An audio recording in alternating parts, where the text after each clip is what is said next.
in the world. How do you get product from one place to another? I was out in Pittsburgh recently, the city of bridges. Bridges collapsing all over the nation. You've seen on television, railroad bridges collapsing. Bidenomics, we're turning this around. We're supporting targeted investments. We're strengthening America's economic security, our national security, our energy security, and our climate security. I designed and we signed a bipartisan infrastructure law. It's already announced, and I heard some of the speakers before touting some of it. It's already announced 35,000 projects across the country. Think of it this way. Nearly a century ago, Franklin Roosevelt's Rural Electrification Act, rural electrification, brought electricity to millions of Americans in rural America. 70 years ago, Dwight Eisenhower launched the Interstate Highway System, the largest infrastructure project to date in history. That's what the bipartisan infrastructure law does. It will be for our kids and grandkids, only bigger. Just last week, we announced our plan to bring affordable high-speed internet to end the decade of unaffordable and inaccessible internet to every home in America, every small business in America. And to no one's surprise,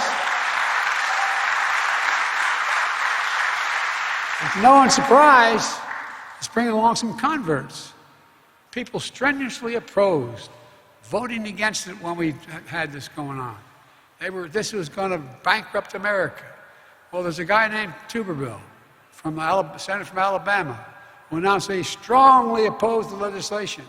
Now he's hailing its passage. Here's what he said, quote, "It's great to see Alabama receive critical funds to boost ongoing broadband efforts."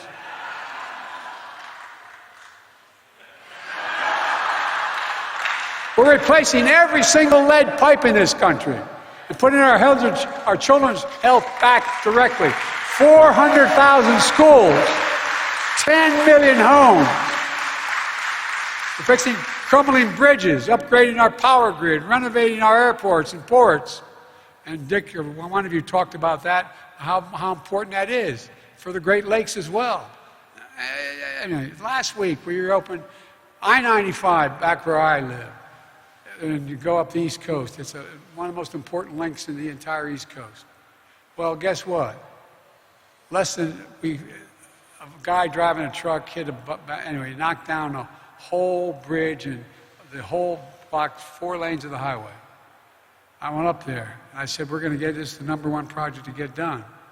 Within 1 week of my being there, 2 weeks of happening, tanker trucks that crashed and caused this overpass that has 150,000 vehicles travel on it every day and 14,000 trucks.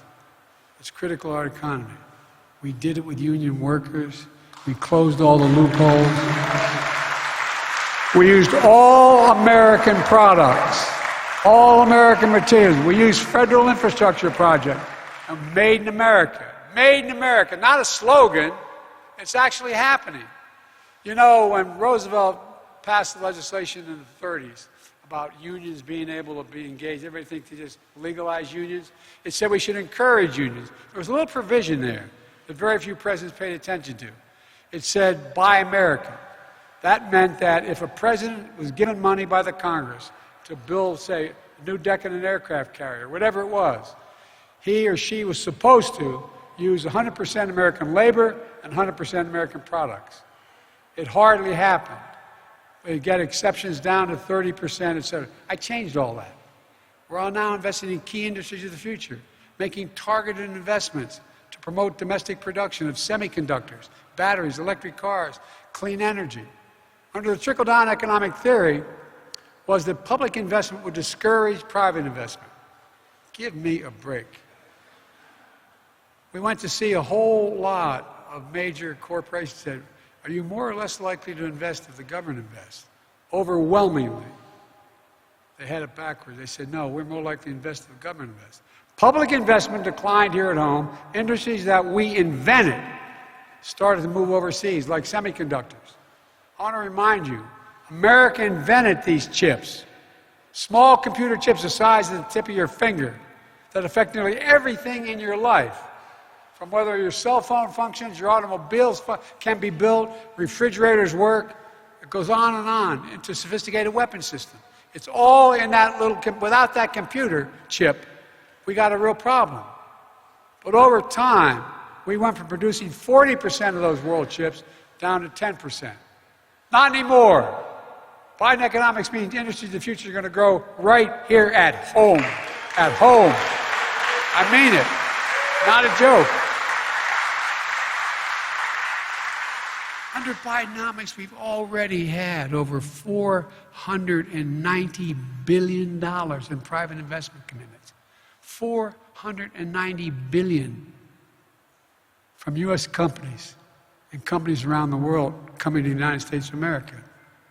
Working with our global partners, Americans' investments in clean energy technology are going to reduce carbon emissions, continue to lower the cost of wind. You talked about the wind farms you're talking about. You know, it's already cheaper. Wind and solar are already significantly cheaper than coal and oil. You're not going to see anybody building a new coal-fired plant in America. Not just because I'd like to pass a law to say that. It's too expensive. It doesn't work anymore.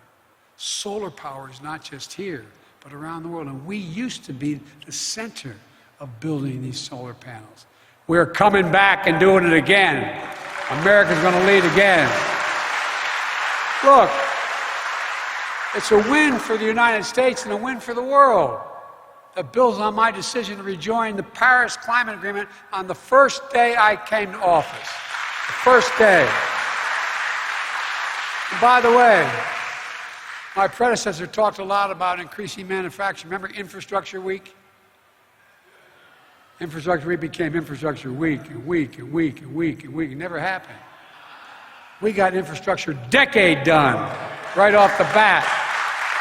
But in reality, construction of manufacturing facilities here on U.S. soil grew only 2% on my predecessor's watch. In 4 years, 2%. On my watch, it's grown nearly 100% in 2 years. 100%. With the help of all the members of Congress that are here, and I'm not being solicitous. Look, Weirton, West Virginia, used to where a steel mill closed in the beginning of this century, in 2001 or 2 in that range. It employed thousands, it had thousands of good paying jobs. They were lost. But today, with the help of the Inflation Reduction Act, a new plant's being built, building iron-air batteries, which are going to help store energy. And these batteries are going to help store energy, and it's being built on the same exact site, bringing back 750 good-paying jobs, bringing back a sense of pride and hope for the future for all the people of Weirton and surrounding areas. I believe every American willing to work hard should be able to say where they grew up and stay where they grew up. That's Bidenomics. You know, my dad used to have an expression, Joey, and I give my word, as we say. My dad was a well-read guy, never got to go to college, and a hard-working gentleman. We had dinner where we incidentally had conversation and incidentally ate. My dad used to say, remember, a job's about a lot more than a paycheck. And I mean this, I give my word. He would say, a job's about a lot more than a paycheck, Joey. It's about your dignity. It's about pride. It's about being able to look your kid in the eye and say, honey, it's going to be okay. Think about it. I mean, literal sense, think about that. It's about your dignity, how you're treated, and being able to make a living you can tell your kids it's going to be okay. The second big part of Bidenomics is empowering American workers. When I took office, unemployment was over 6%. With the American Rescue Plan, we provided relief and support directly to working class families. Our economy came roaring back. Unemployment dipped below 4% by the end of my first year in office.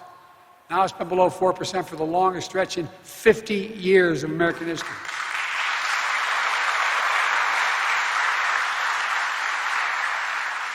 And I must admit I concentrated on it, but we've seen with the help of Jesse Jackson's legacy and a lot of other people here, we've seen record low unemployment for African Americans. Record low unemployment for African Americans and Hispanic workers with disabilities. The lowest unemployment rate in 70 years for American women, and you make up half the economy and probably 2/3 of the brains. No, really, think about it.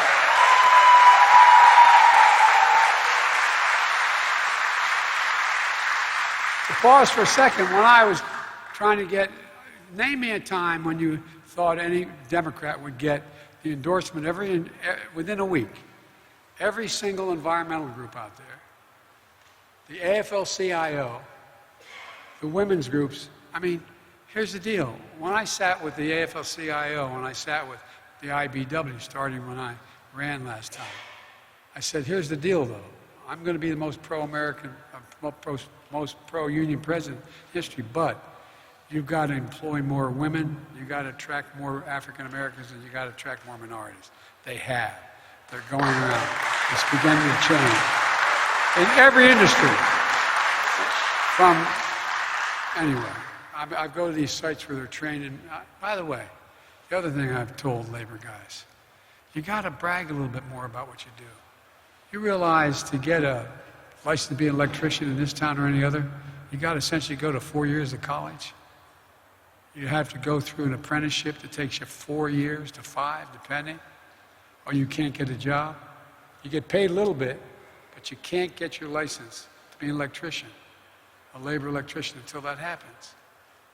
Look, pay for low-wage workers has grown at the fastest pace in over 2 decades. Full employment means workers, especially low-wage workers, having more bargaining power to demand good pay, to secure good jobs. And this is a thing that isn't consistent with whether people think that we're moving in the right direction. Job satisfaction, based on every poll, is at a 36-year high. More people are satisfied with their jobs than any time in 36 years. And the shame of working-age Americans in the workforce, the share of them, is the highest it's been in 20 years. Remember what they were saying? Biden policy isn't working. He's just paying people not to work. People on the sidelines. Well, guess what? Every single day in 4 years before I took office, you may remember, I took a lot of criticism in my presidency. Republicans charged me we're encouraging people to stay home, not work. Well, they were wrong. The evidence is clear. Americans are back to work who've been on the sidelines, and they want to come back. And we're going to continue this progress and make sure every American has the training and education to participate in this new economy. We've increased Pell Grants, made landmark investments in historic black universities. We've invested more in registered apprenticeships and centered career technology education programs than any previous administration in American history. Because of this new economy, we don't need everyone to have a 4-year degree. It's great if you can get one. We're trying to make it easier for you to get one. But you don't need it to get a good paying job anymore. Think of this. How many of you remember going back to high school and they had shop class? And they had classes where people could learn if they were interested in working with their hands. They don't have them very much anymore, anywhere around the country. Well, my wife teaches at a community college, full-time still. She has an expression. She said, any country that outcompetes us, out-educates us, will outcompete us. We're not going to let that happen. That's why we're investing significantly in education. I'm determined to keep fighting for universal pre-K and free community college. We're also fighting to make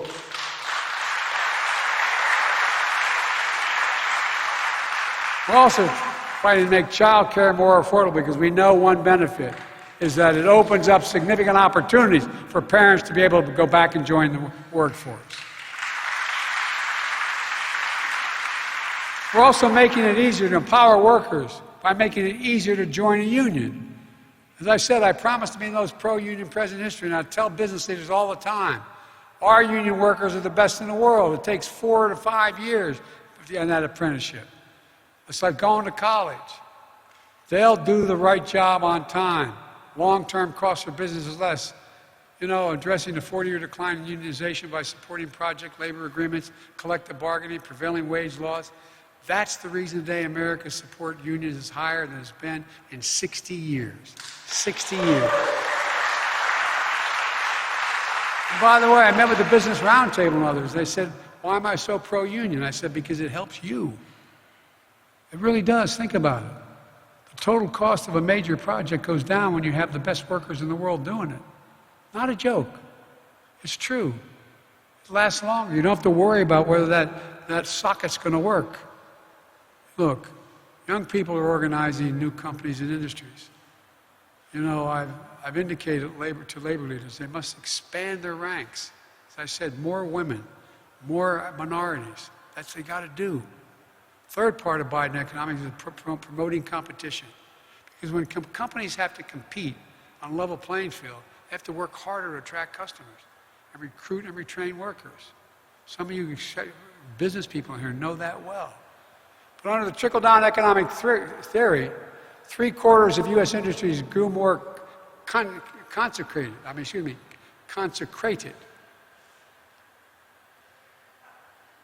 I'm thinking I didn't go to Mass. They were moving to diminish competition. Well, that may have been made things easier for big corporations. But for everybody else, it made it harder, more expensive. It got harder for small businesses to compete. It stifled integration. It reduced wages for workers. And it made our supply chains more vulnerable. So folks, that's been the Republican plan so far. Good for big business, bad for everybody else. It's not even that good for big business anymore. When I came to office with a very different plan, a limited concentration of power at the expense of consumers. The cops are back in the beat enforcing antitrust laws. My administration is working to crack down on what we used to call non-compete agreements. We still call them that. These prevent 30 million Americans, from security guards to retail workers, from walking across the street to the same kind of business and getting a higher pay, getting $5 more a week or $10 more a week. Non-compete agreements? It's one thing to have non-compete agreements when you're dealing with trade secrets. It's another thing when you're doing the same thing of flipping a hamburger and you're going to get 5 cents more by walking across the street to a different place. We promoted or supporting small businesses. You know, Vice President Harris has prioritized providing support and capital for small business owners, including for rural minorities and women entrepreneurs, including through a brand new program that's already helping deliver billions of dollars in growth capital to small businesses in every state. We've seen a record 10.5 million applications, 10.5 million applications for folks looking to start a small business just in the last 2 years, 10.5. Every one of those applications is an application of hope. Hope. Competition also means lowering costs for consumers. Bringing down inflation remains one of my top priorities. Today, inflation is less than half of what it was a year ago. And that inflation caused by Russia and by the war in Ukraine and by what was going on. But we knew we had to do more. There's more than one way to bring down costs. Another expression my dad used to use, for real. He'd say, Joey, he said, at the end of the month, the question is, after you pay all your bills, do you have just a little left for breathing room? Just a little less for breathing room. All your bills paid. Do you have anything left? Well, inflation eats into that, obviously. But guess what? Bringing down the cost of medication goes a long way to giving you a little more. That's why, through the Inflation Reduction Act, we finally gave Medicare the power to negotiate lower prescription drug prices like the VA does now. We've been trying to get this done, Dick and I, for decades in the Senate. This time, we finally beat Big Pharma for the first time. You know,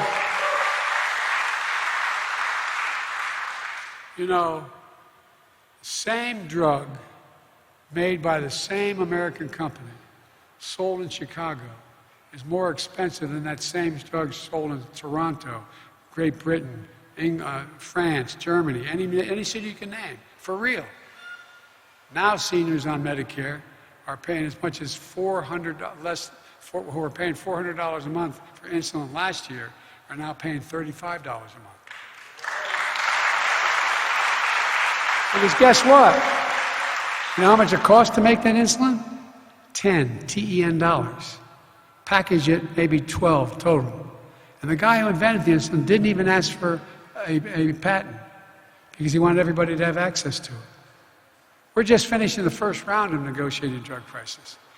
And we'll say to taxpayers this year, $160 billion. That's like a tax cut. Lowers the cost of producing jobs and it lowers the federal deficit as well. We're expanding health care coverage for more Americans, building on Barack's Affordable Care Act. You know why we're doing that? I'm proud to strengthen that act. saving average families $800 a year on their health care premiums. We're also fighting to end junk fees. Most people don't think of it that way. Well, here's what a junk fee is. They can add up to hundreds of dollars a month for a family. Like that extra fee when you say, I want my child to sit next to me when I take him to see Grandpapa on the West Coast. It's not listed now. They're listing it now. Hotel resort fees. You don't realize, you're not told they're going to be, you know that ad in television? Mine is $200, his is $180. Well, guess what? Or the one that bothers me the most is overdraft fees for banks.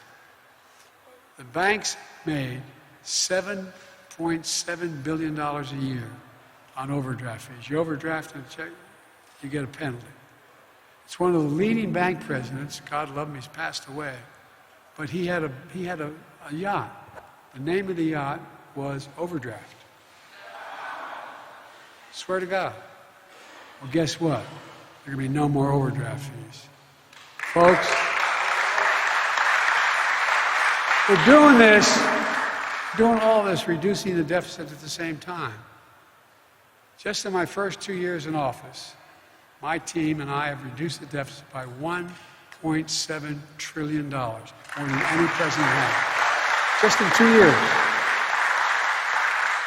And the budget agreement I negotiated without having to give away anything of consequence reduced the deficit by another $1 trillion. You know, reversing 40 years of Republican trickle-down economics that helped few but hurt the middle class, it's going to take some time.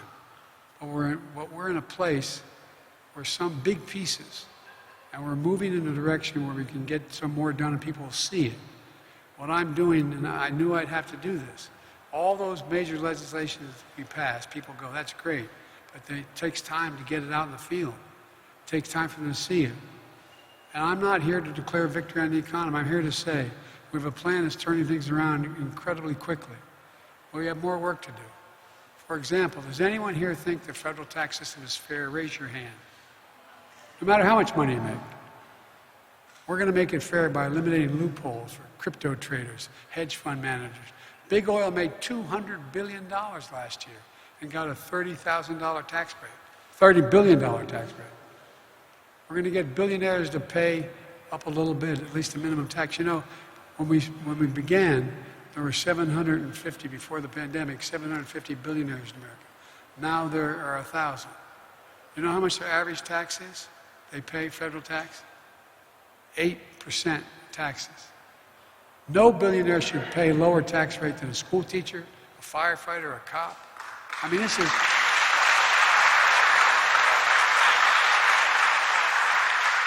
I'm not talking about the old days of 70% tax. I'm talking about a fair shot. If they just paid the top tax rate that exists now, which is 130%, we'd raise billions and billions of dollars, lowering the deficit, allowing us to pay for so much more we have to do. That's the next phase of this fight. Making the tax code fair for everyone.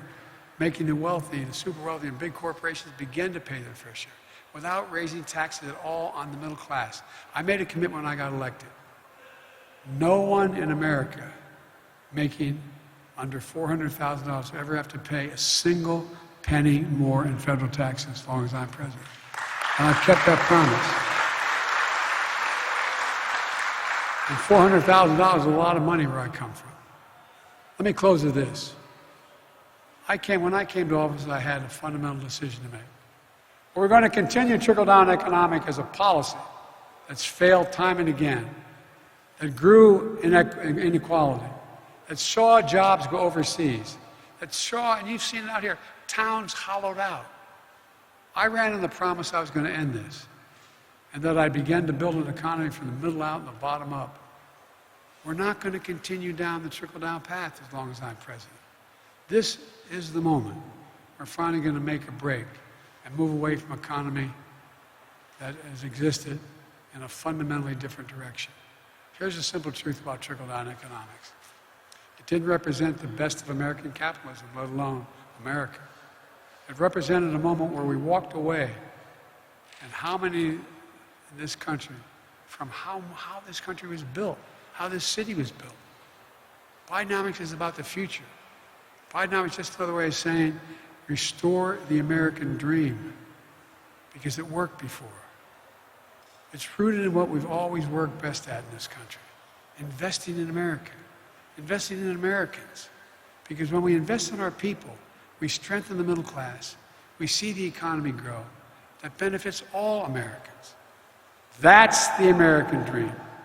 40 years of trickle-down limited that dream, for those, except for those at the top. Too many, for too long, have seemingly suggested that it's only available if you have a 4-year college degree. You can work at a teacher or work at a tech center. These new factories that are opening, these fabs that are opening for semiconductors, without a college degree, you're going to make $100,000 to $130,000 a year working in those fabs. $100,000 to $130,000 a year. But I believe that every American willing to work hard should be able to get a job no matter where they are. In the heartland, in small towns, in every part of this country, to raise their kids on a good paycheck and keep their roots where they grew up. That's Bidenomics. I think the economic philosophy is not going to restore the American dream that we have now, that philosophy, but this new one will. It's going to help, and I think it's going to help lessen the division of this country by bringing us back together. It makes it awful hard to demagogue something when it's working, although they do it all the time. I've long said, and I mean this, I was on the Tibetan Plateau with Xi Jinping. I traveled 17,000 miles with him. I've spoken with him more than any other head of state, because it started when I was vice president, and President Hu was the president, and he was the vice president. We knew he was going to be successful. It was inappropriate for Barack to spend that time with him, but I spent a lot of time with him. I met alone with him, just he and I, and a simultaneous interpreter 68 times, 68 hours, 68 times, more than 68 hours. By the way, I turned in all my notes. But, Mr. God's truth, he asked me, we're in the Tibetan Plateau, and he asked me, he said, can you define America for me? And I said, yes, in one word, and I meant it. Possibilities. Possibilities. We're a land of possibilities. And I told him it's never been a good bet to bet against America. Never. And I can honestly say I've never been more optimistic about America's future. I swear to God. I've never been more optimistic. We just have to remember who we are. We're the United States of America. There is nothing beyond our capacity if we work together. So God bless you all, and may God protect our troops. Thank you, thank you, thank you.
Everybody.